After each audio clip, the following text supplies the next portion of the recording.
Hey everyone, welcome to Locked On Lakers for Friday. Brian Kamenetsky, Andy Kamenetsky. Thursday night's game at the Crypt was postponed. Very possible the weekend games against San Antonio could be postponed or move, as well as there is still a tremendous amount of uncertainty in the Los Angeles area. We'll talk about it next.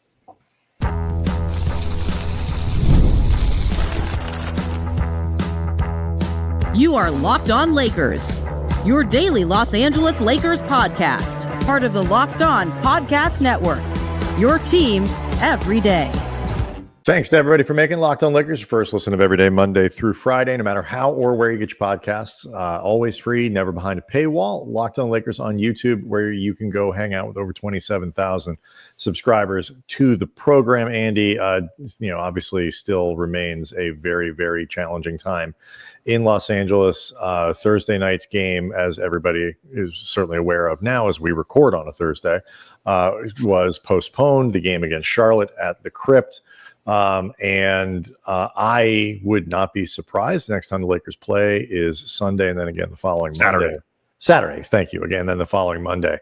Lakers play every other day through the end of the month against San Antonio. 2 home games against San Antonio. If those games moved, the Rams, the NFL announced, will already be going to Arizona to play. And this is absolutely the right thing to do, that they postpone Thursday's game to probably, I would think, move the games on Saturday and Monday. You mentioned, Andy, earlier, I think for Thursday's show that Vegas has offered their arena up if they need it. There are places that the Lakers can go and the NBA can go, and it would not surprise me at all if they take somebody up on that invitation. Yeah, this is a big logistical challenge for the NBA and for the Lakers. As you mentioned, they play every other day. They play every other day in Los Angeles between what should have been tonight's game against Charlotte up until the 25th. Thursday night's game, you mean? Again, we're recording on a Thursday. Right. It should have been, would have been, not should have been. The NBA made the right decision, but would have been Thursday night's game against the Hornets. They play every day in Los Angeles until the 25th, when they go up north to play the Warriors. They have one game away from the Crypt, but that game is at Intuit. So there's a lot of stuff to figure out. The minute it was announced that the Rams were going to be moving that playoff game against the Vikings to Arizona, it made me think that, if nothing else, the timeline to playing again in Los Angeles could be matched to that Monday.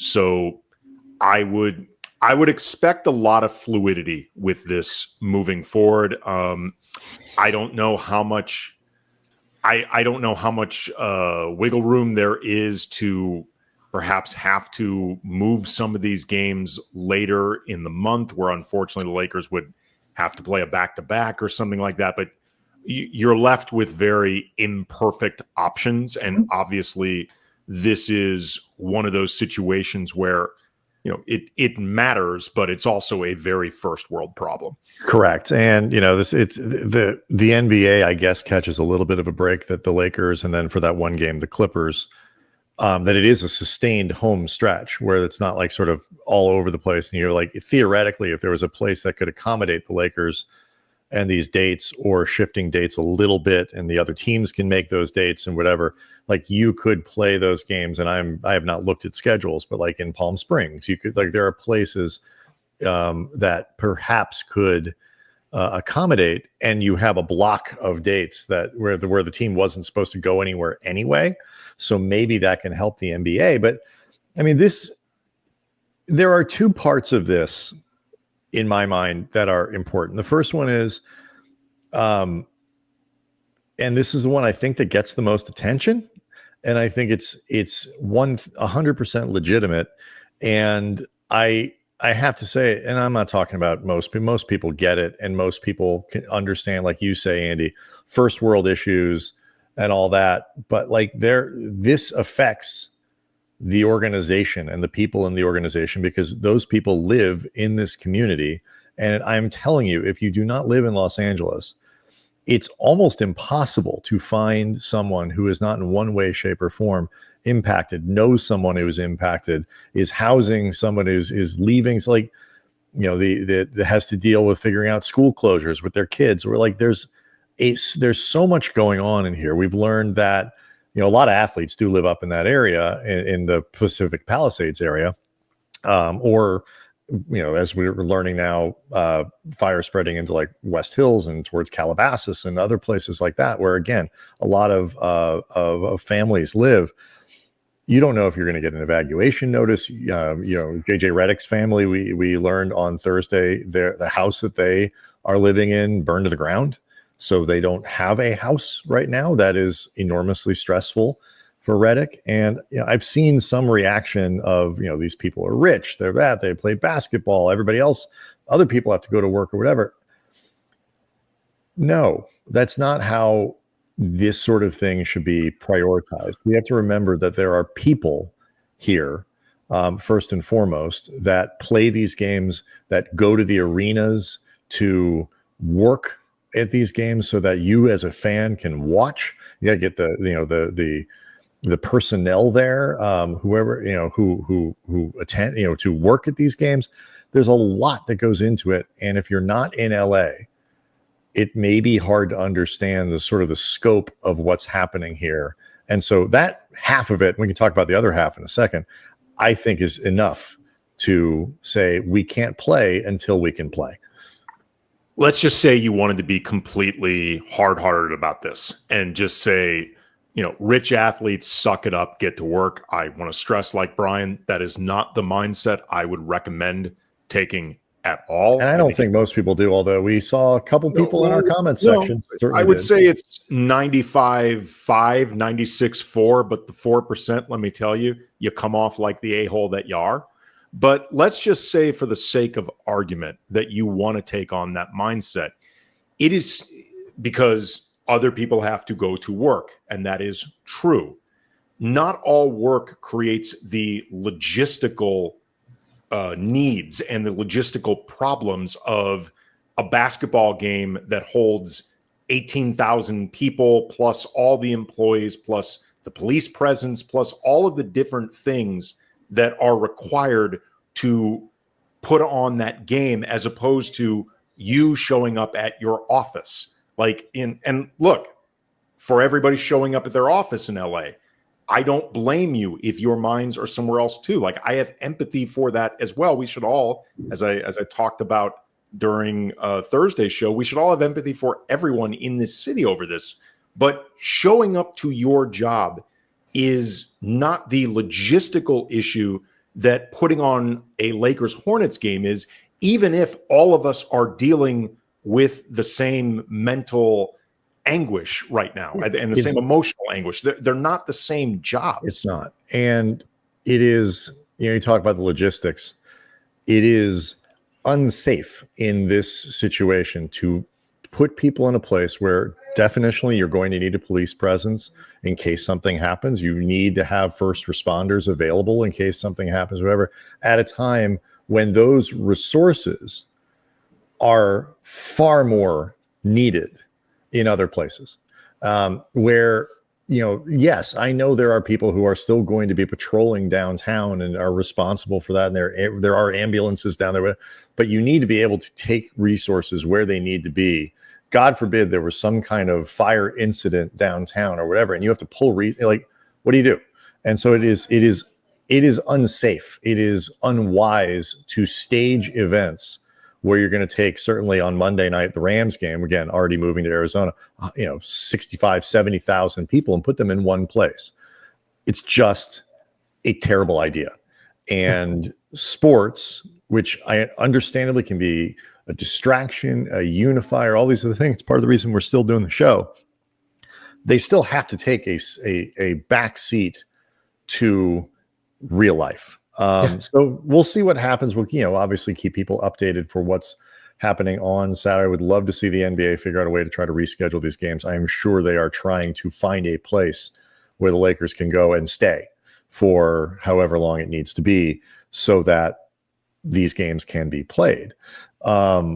But there is a little bit of other NBA news, which we will get to, including all-star numbers and it's what's turning out to be a very competitive year for finding a way onto the all-star team. We'll get to it next.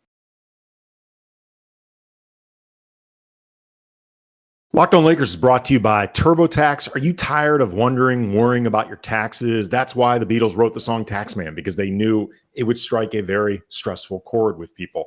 And it's a great song, but now that icky feeling of taxes, thing of the past. Taxes don't have to be complicated or stressful. TurboTax is here to change the game by matching you with a TurboTax expert who can get to work on your return right away. No more waiting for answers. No more wondering if you're missing out on deductions, whether you've got one form or 20 forms. TurboTax experts give your taxes their undivided attention while you get real-time updates on the progress so you can focus on what really matters. You don't have to lift a finger, but you'll get peace of mind knowing your taxes are being handled by the pros. Ready for stress-free taxes and the most money back guaranteed? Head over to TurboTax.com. Get matched with your expert who's ready to take your taxes off your plate so you can focus on your day. It's only available with TurboTax Live full service, real-time updates only in the iOS mobile app. See guarantee details on TurboTax.com/guarantees.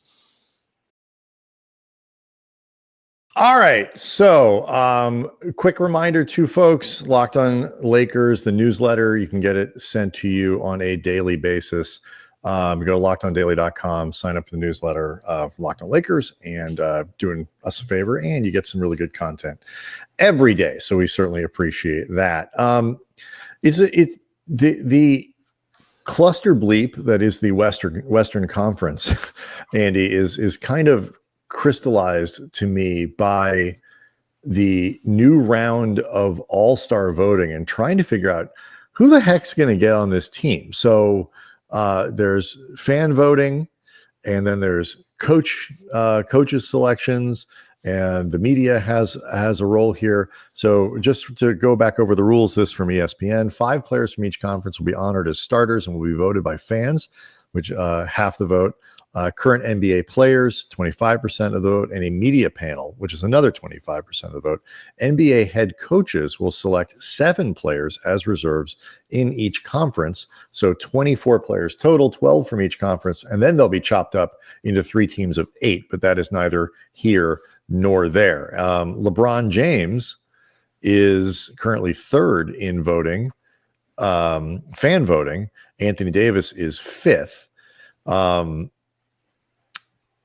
I don't think they're going position by position. I think here, right? For the voting, it's just forwards and it's front court, and the starters typically have been 2 guards, 3 forward/center/front court guys. I don't think that changes with this new. I think you're right. Teams of 8 going up against whoever wins the rookie second year convoluted setup that just so you see here, and then among the guards, Shea and Steph are up there and whatever. And when you see these lists, Andy, if you're looking at 12 guys from the Western Conference, making the All-Star team in the year of our Lord 2025 is not going to be an easy feat. There are going to be some really good players having really good seasons who will not make the team. Yeah, it was interesting. First, one of the things that jumped out at me is LeBron is only about 2,000 votes behind Kevin Durant among forwards and centers, which he could make up, but there's a chance that he would finish 3rd, which I believe would still make LeBron an all-star starter. Assuming the coaches vote and the player vote and all that. That's true. But I feel like LeBron is one of those guys that if he makes it just on the fan vote, LeBron's automatically in, because there's going to be a lot of forces very rightly thinking LeBron has earned the right to be an all-star starter. He's done it now 20 seasons in a row, which is just absolutely amazing. But he's also 4th behind him is Wemby at about 250,000, which I think is probably a pretty good distance to maintain. But I was thinking about the idea of if LeBron couldn't catch Durant and end up in second, and not knowing for sure exactly how the starting five is going to get selected in this new format, would it be possible if Wemby could potentially catch him? And if so, could this be the year that LeBron doesn't end up starting after 20 straight seasons? Again, LeBron's going to be an all-star. I'm not concerned about that, both I think on merit, and also he's LeBron. Like, I mean, no, but you're right. His LeBronness really is going to go a long way. Absolutely. And he wouldn't be the first iconic superstar to have allowances made for the All-Star game, which, lest we forget, first and foremost is a showcase for the league more than anything else. Yeah, and he deserves to be on the team. But right. Absolutely. But he also, it is in the league's interest to have LeBron there. But I was also thinking about AD, who is currently 5th among Western Conference front court guys and almost certainly will not end up a starter. If I had to bet, he's going to make it. But looking at the competition, I was like, I don't think it's necessarily a given, because there's only going to be 12 of these players. 5 of them are going to be the starters. Wemby is a shoo-in. He's a lock to make this team. You're going to, I think, want to represent, say, Houston, who's been really good. So I think Şengün is going to ultimately end up making it. Ant, I think, is going to make it. You're likely going to want at least a Clipper between James Harden or Norm Powell making the team to represent just how well they performed without Kawhi Leonard. I think you would want a Grizz there, whether you're talking about Ja Morant or Jaren Jackson Jr., again, to represent how good they've been. And I also feel like Jalen Williams, who's been fantastic this year, and the Thunder have been so great, it would make a lot of sense for 2 Thunderians to be there as well. Like, you start getting to 11 and 12 quickly. And again, if I had to bet, I think AD will end up making it, both because he deserves it. And I think, never hurts to have Lakers represented as well.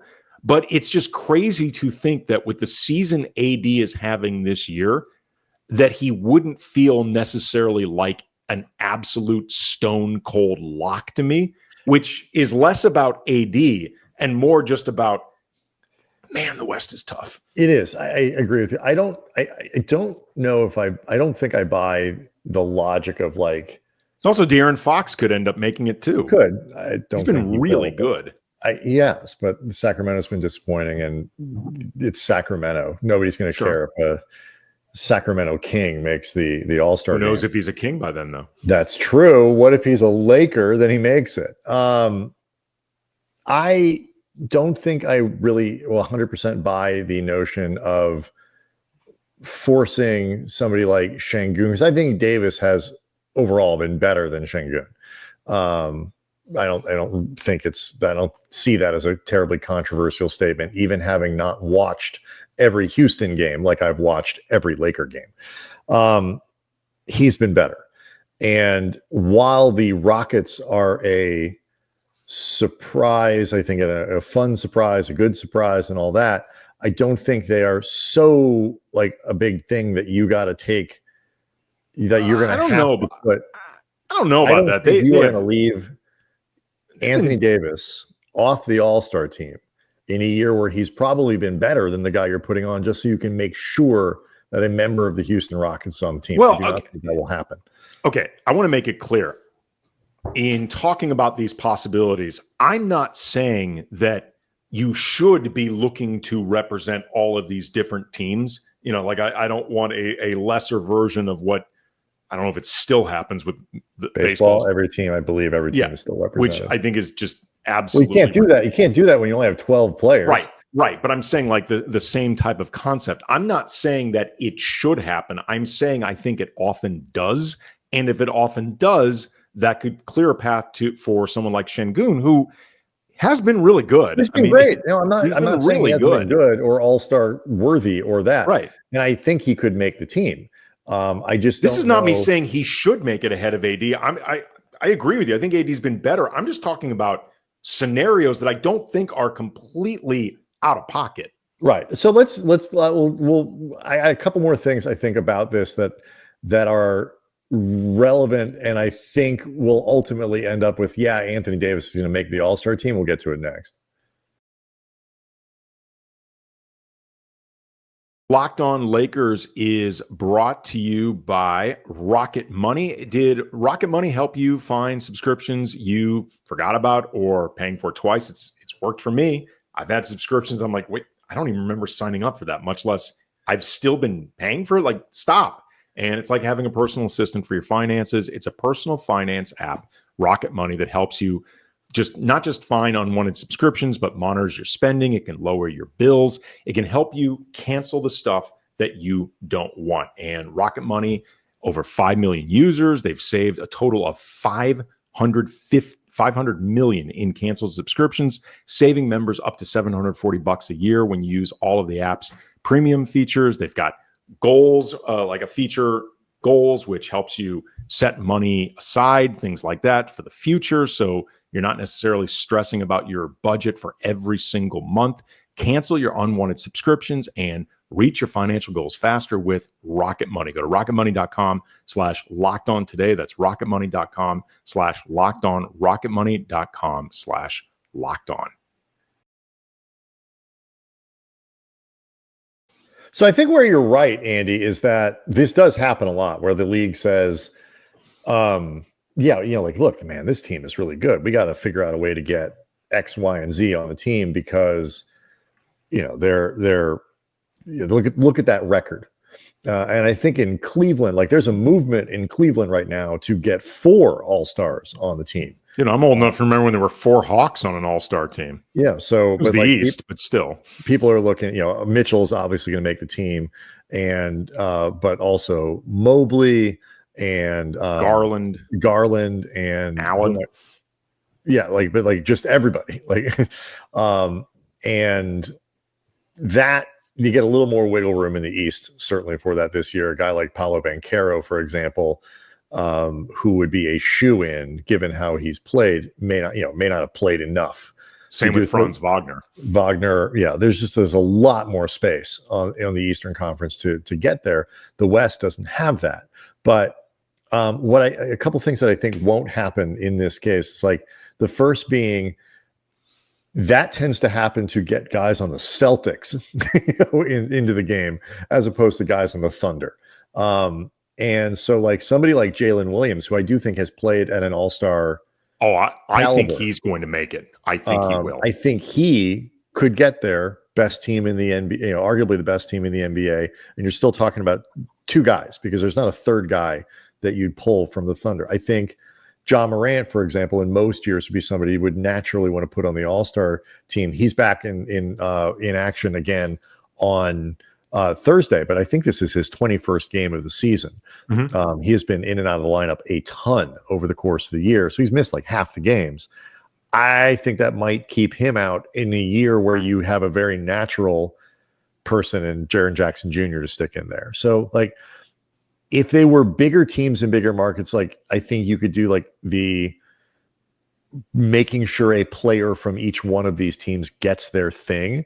But I don't think it's going to happen for all of them. And I do think somebody from one of these, and I don't consider Houston is not obviously a small market, but they're a smaller NBA consciousness team at this point. I don't think they are a team that's back on, like they're not the Lakers, they're not the Celtics, they're not the Kevin Durant Phoenix Suns, they're not the Knicks, they're not like the Houston. The city is enormous, but the team is not as big of a deal. They just don't move the needle like that. So I think it will be fascinating to see who is left off. I don't think De'Aaron Fox is going to make the team for that. Like I certainly don't. It wouldn't shock me. You're not going to have 2 Clippers. Wouldn't totally shock me, let's say, if James Harden was banged up or something like that. If he didn't make the team, Norm Powell is not going to make the team. It's just not. You can argue whether he should, but I would be very surprised if Norm Powell makes the team. And if he does, James Harden won't. No, now that I agree with you. I don't think there will be 2 Clippers, but Norm Powell, I mean, it's interesting you bring up Norm. if you look at the final 1 through 10 for Western Conference guards last year and compare it to this year's 1 through 10 for Western Conference guards, the top 1 through 9, SGA, Steph, Luka, Kyrie, Ant, Harden, Ja, Fox, Booker, same 9 guys. The order's a little bit different, but it's the exact same. 10 this year is Norm Powell. Last year, 10 was Austin Reeves. And I bring this up, I don't think it says anything about Austin having a bad season or a worse season than last year. It's one of the differences from last year to this year. Last year, Austin finished 10th among Western Conference guards. This year, they don't make any. Probably more of a testament to Reeves now that he doesn't get voted for these things, because before it was kind of a goof. Maybe to some degree. It was a gimmick. It was fun. It was like, look at our plucky white. He was playing well, but like, look at our plucky white guy. Let's get him into the. Now it's just like we're not. He is who he is. He's established, and no, we're not voting for him.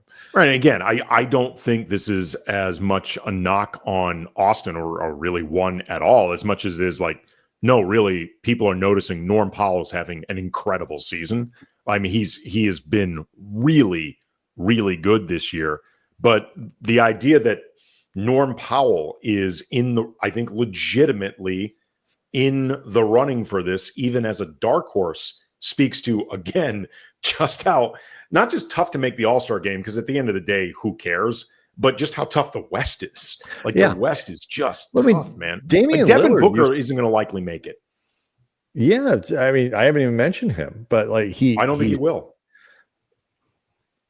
Damian Lillard used to routinely get left off this team. Mike Conley, who is an all-star caliber guard, finally made one, like his 38th season in the league. Right. It's always been enormously difficult to make this team. And what I think it says every freaking year, especially now that the thing is treated like an exhibition and like I know we keep trying to come up with ways to make it relevant, and they tried that home court thing, which is really stupid and all that stuff. That also it's set at 12 so that you're actually giving a chance for everybody to play, and it's not like a completely ridiculous thing where you're just doing hockey shifts and shuttling people through. But there is just no reason for all-star rosters to be 12. It's too small. There are too many good players. Or at the very least, break down some of these conference barriers and take the 24 best players. But you get to it like, yeah, you're right. The Western Conference has players up and down. And even when you get to the Kings, who have been very disappointing, and we'll see if they can turn it around and all that stuff. You're talking about Sabonis, who's an excellent player, and De'Aaron Fox, who, like you say, may deserve an all-star nomination. And then, if Luka is not healthy, like we haven't mentioned Kyrie, or maybe you did kind of pass.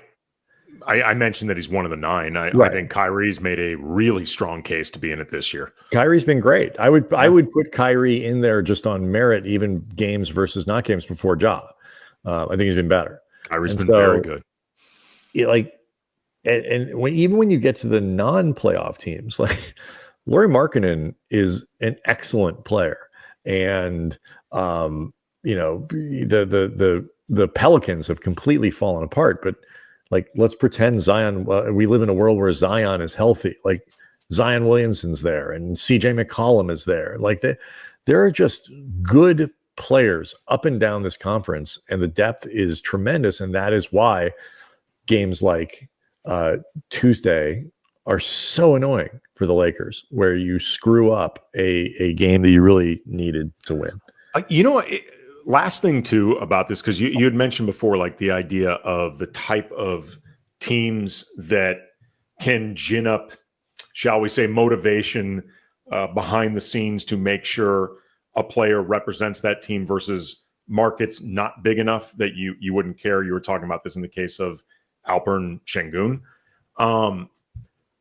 When Wednesday night's game, the featured game between the Cavaliers and the Thunder, if you did not get a chance to see it, try to find some replay. It was phenomenal. Just a phenomenal game between right now the two best teams in the NBA, where you had a bunch of great performances on both sides, and also a reminder especially, during this time where there's so much talk about like what's wrong with the NBA.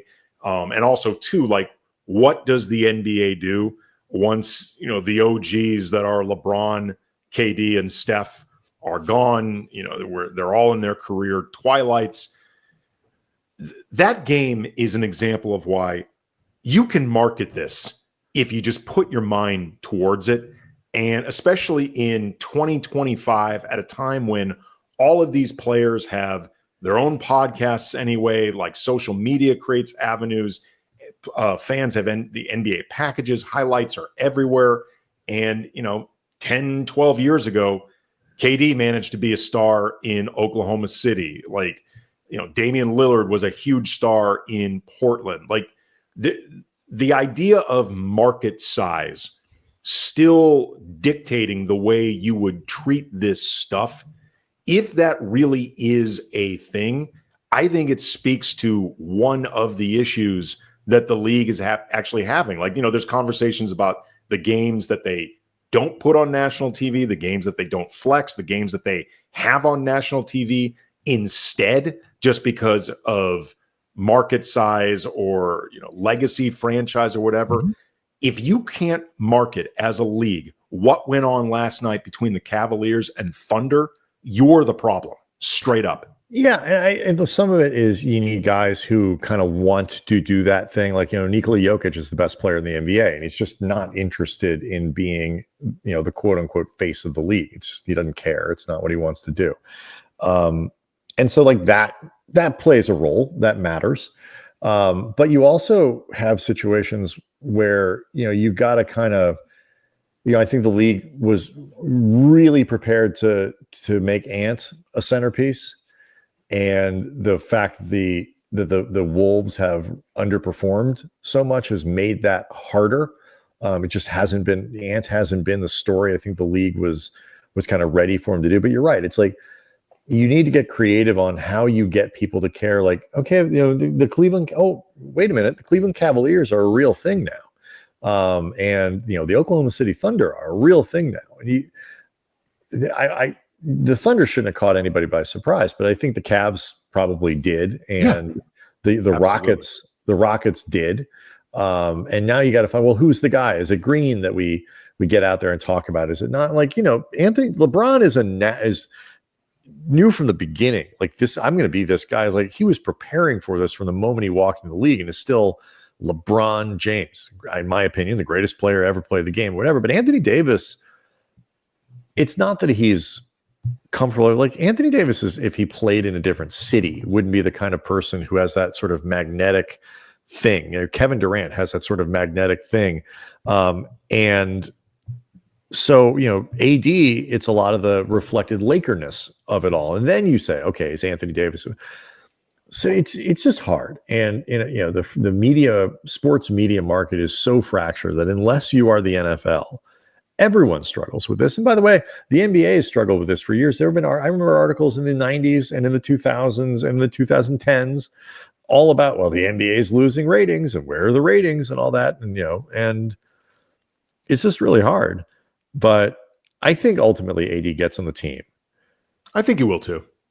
But you look at that list of guys and it's like, it's a lot of dudes. I'm just saying he has to, for somebody of Anthony Davis's caliber, he has to fight through more candidates than you would think Anthony Davis would, just in a logical world, given he's Anthony flippin' Davis. Well, 9 of the 10 guys that are front court players, and then the only guy I'd throw out is Andrew Wiggins at 8, who's been good, especially by Andrew Wiggins standards, but he's not been all-star good. No. But got off to a really good start that helped him. But Sabonis has, in a down year for him, is still putting up good numbers.